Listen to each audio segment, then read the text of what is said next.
আগামী জাতীয় নির্বাচনে চট্টগ্রাম ১৪ সংসদীয় আসনে ধানের শীষের মনোনয়ন প্রত্যাশী বিএনপি নেতা শফিকুল ইসলাম রাহির পক্ষ থেকে শিক্ষার্থীদের মাঝে শিক্ষা সামগ্রী দেওয়া হয়েছে।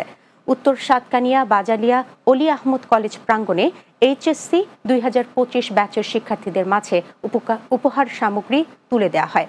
এ সময় উপস্থিত ছিলেন কলেজ ছাত্রদলের সভাপতি মোহাম্মদ হাসিব, সিনিয়র যুগ্ম সাধারণ সম্পাদক মাহফুজ, সাংগঠনিক সম্পাদক সাইমা সুলতানা শিফা সহ ছাত্রদল নেতৃবৃন্দ।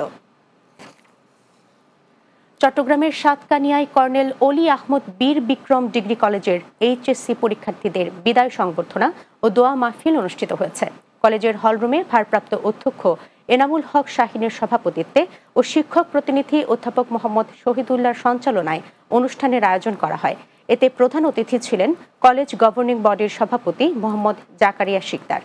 এ সময় উপস্থিত ছিলেন কলেজ গভর্নিং বডির সদস্য গোলাম কিবরিয়া শিমুল, সদস্য মোহাম্মদ রিয়াদ কামাল সহ অনেকে।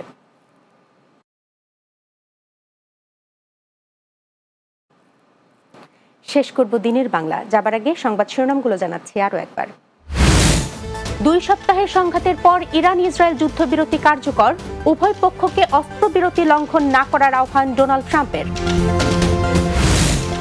জাতীয় অর্থনৈতিক পরিষদের নির্বাহী কমিটিতে ১৭ প্রকল্প অনুমোদন, ব্যয় হবে ৯,০০০ কোটি টাকা। সরকার গতিশীল না হলে মানুষের নিরাপত্তা নিশ্চিত করা সম্ভব নয়, মন্তব্য রিজভীর। বিতর্কিত নির্বাচনে জড়িতদের অবশ্যই বিচার হতে হবে।